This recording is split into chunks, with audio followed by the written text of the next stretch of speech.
5-7 વર્ષ પહેલાં લોકો સિટીમાં ઘર લેતા હતા, પણ હવે સિટીમાં નહીં, ઝોનમાં ઘર લેતા થઈ ગયા છે.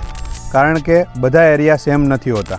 અમદાવાદમાં સૌથી પ્લાન્ટ અને ફાસ્ટેસ્ટ રેસિડેન્શિયલ ઝોનમાંથી એક એટલે વાપા zone. Ready infrastructure, wide road, green surrounding અને લોંગ ટર્મ ગ્રોથ પોટેન્શિયલ. આ પ્રોજેક્ટની બેસ્ટ વાત એ છે કે 100% રેસિડેન્શિયલ પ્લાનિંગ છે. 10.5 સ્ક્વેર ફીટની ક્લિયર હાઇટ મળશે અને ગ્રાઉન્ડ ફ્લોર ઉપર બધી જ એમ્યુનિટીઝ છે અને ઇન્ટરનલ રોડ પણ 8 થી 12 મીટરના આપેલા છે, એટલે ડેઇલી ઓપનનેસ પ્રોપરલી ફીલ થાય. 3 BHK એપાર્ટમેન્ટની સાઇઝ 1200 સ્ક્વેર ફીટ કાર્પેટથી ચાલુ થાય છે, જેની ઓલ ઇન્ક્લુડિંગ પ્રાઇસ રહેવાની છે 1,20 લાખ, અને 4 BHKની સાઇઝ 2140 સ્ક્વેર ફીટથી ચાલુ થાય છે, જેની બોક્સ પ્રાઇસ રહેવાની છે 2,25 લાખ, અને આ પ્રોજેક્ટમાં પેન્ટહાઉસ પણ અવેલેબલ છે. ઓનેસ્ટલી આજે સ્માર્ટ બાયર ઘર કરતાં લોકેશન વધારે પ્રિફર કરે છે, કારણ કે બિલ્ડિંગ ઓલ્ડ થાય છે પણ લોકેશન નહીં.